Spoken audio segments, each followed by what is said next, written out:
February 10th, 2006.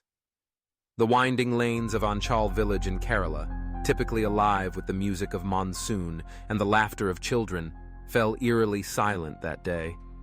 In a modest home, Santama, a grandmother weathered by hardship, returned from the Panchayat office, clutching two freshly inked birth certificates, the first official proof of her twin granddaughter's existence. But as she pushed open her daughter's door, the air thickened with dread. There, in a scene that would freeze Kerala in collective horror, 24-year-old Ranjini lay sprawled in a crimson pool. Her throat was slit with clinical precision. Beside her, the tiny bodies of her 17-day-old twins, so new to the world that they had yet to be named, were lifeless, their innocence extinguished before their first sunrise. The iron scent of blood mingled with a betrayal that would haunt this village, and all of Kerala, for nearly 2 decades. The investigation that followed was swift, but its progress was as murky as the monsoon-swollen ponds. Early clues pointed to 2 men, Divil Kumar and Rajesh, both army men stationed far away in Pathankot. Their alibis seemed airtight. They claimed to be on duty at the very moment of the murders.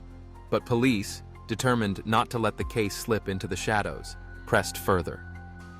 Military logs, those silent witnesses, revealed a chilling contradiction. Both men had signed out on leave. Their absence, meticulously planned, was no accident. Then there was the phantom helper, Anil Kumar, a man who had appeared during Ranjini's pregnancy, offering comfort and support as she navigated the storm of single motherhood. He vanished the day of the killings. The motorcycle he used, found abandoned near the crime scene, led investigators back to Rajesh. Each clue was a thread in a web of deceit. When Santama, her memory sharpened by grief, identified Rajesh as Anil, the army washed its hands. Both suspects were declared deserters. They disappeared into the vast anonymity of India, leaving behind only broken hearts and unanswered questions. The motive, as police unearthed layers of Ranjini's short, tragic life, became heartbreakingly clear. Ranjini, brave and unbowed, had petitioned Kerala's Women's Commission to force Divil, her former lover and the twins' biological father, into a DNA test. She wanted legitimacy for her children, and accountability from the man who had abandoned her. For Divil, such exposure threatened not just his honor, but his very place in the army. He had everything to lose, and the darkness in him found an ally in Rajesh. Days after Ranjini's plea, her voice was silenced. For years the case gathered dust. The faces of the accused faded from memory, their names whispered as cautions, their guilt suspected but unproven. Anchal's tragedy became one more story in the thick files of Kerala's unsolved crimes. But time, as it turned out, was not on the killer's side. In 2024, the Kerala police launched Project DHRISHTI, an audacious experiment in bringing artificial intelligence to bear on cold cases. The triple murder from Anchal was among the first files selected. Investigators fed the grainy army photos of Divil and Rajesh into an AI system trained in facial aging. Years of sun, stress, and subtle changes in bone structure were simulated. Hairstyles receded, wrinkles deepened, cheeks thickened. What emerged were plausible likenesses of 2 men, aged by 19 years yet unmistakable. The AI didn't stop there. It swept through over 8,000 social media profiles, comparing the aged faces against every possible permutation. Holiday snapshots, graduation ceremonies, blurred images from wedding halls. Then, a breakthrough. A wedding photo from Puducherry flagged as a 90% match. The groom, smiling beside his bride, was introduced to the world as Praveen Kumar, but the AI saw through the disguise. Praveen was Rajesh. The dominoes began to fall. Police traced Rajesh to Puducherry, where he lived under this new name, hiding in plain sight. Under intense interrogation, Rajesh broke.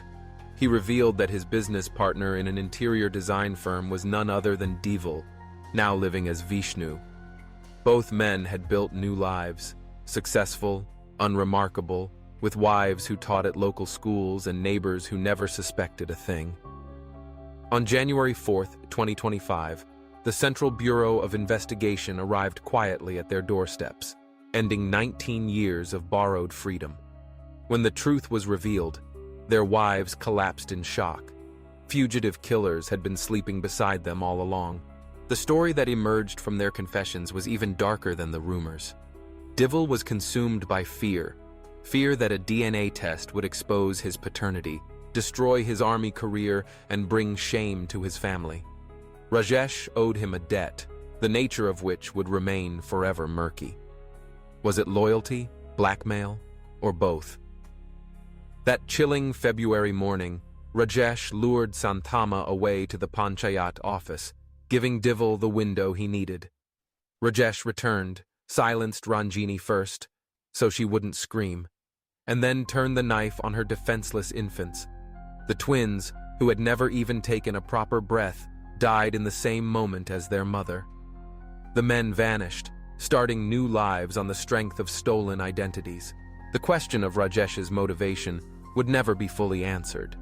Did he act out of friendship, coercion, or some darker compulsion? He took the secret to his grave, dying shortly after the trial. In March 2025, the wheels of justice finally turned. Divil and Rajesh were sentenced to life imprisonment, the courtroom echoing with the collective sigh of a state that had waited nearly 2 decades for closure. The police, emboldened by this victory, expanded the use of AI to over 1,400 cold cases, hoping that technology might breathe new life into old grief. For Santhama, now 70, the victory is bittersweet. Every week she tends her daughter's grave, placing fresh flowers and sometimes tiny teddy bears for the grandchildren she barely knew. "The twins never took a breath," she whispers to the earth, "but their killers breathed 19 years too many." The wedding photo that toppled Divil and Rajesh now hangs in Thiruvananthapuram's Forensic Museum, not just as evidence, but as a testament to the relentless memory of AI, a monument to justice delayed, but at last delivered. As the monsoon rains sweep over Anchal and the village tries in small ways to heal, one question remains. AI gave justice, but who will give Ranjini back her dawn?